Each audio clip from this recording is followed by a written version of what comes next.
Урматтуу туугандар, азыр артында турган бул Киров суу сактагычы Таласта. Бүгүн 9-июль 2021 жыл. Мына ушул жерде суу кес жок. Суу мына агып атат жөн эле. Ушул жерге токтогул кесте 4 агрегат эмес, 16-20 коюп салыш керек. Мына. Тегерек. Азыр аркы бетинде көргүзөм.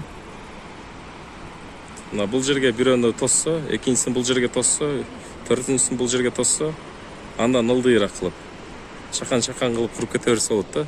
Мына ушул колот ушулга ылайык экен. Муну бийигирээк көтөрүш керек. Болбосо ушул деңгээлде деле калтырып, андан ылдыйраак кылып куруп кетсе болот ушул жака. Токтогул кесте 4, андагы бирөө иштебейт. Смена менен иштейт.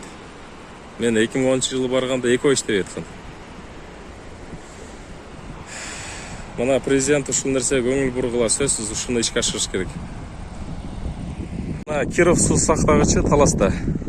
9-июль 2021 жыл. Мына бул бетинен көрүнүш. Суунун азайганын көрдүңөрбү көлөмүн? Ушул жерге ГЭС курушубуз керек.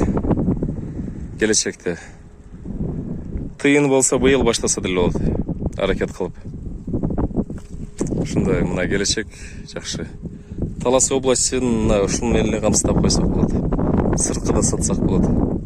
Лениндин образы турат.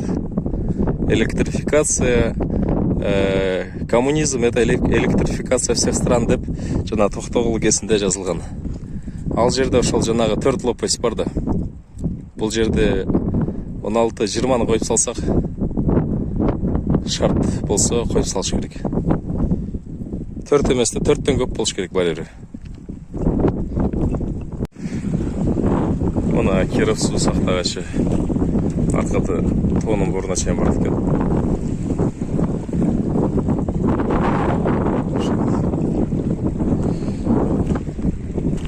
Көргүлө туугандар. Мына суунун көлөмү азайган. Мына көрүнүп турат.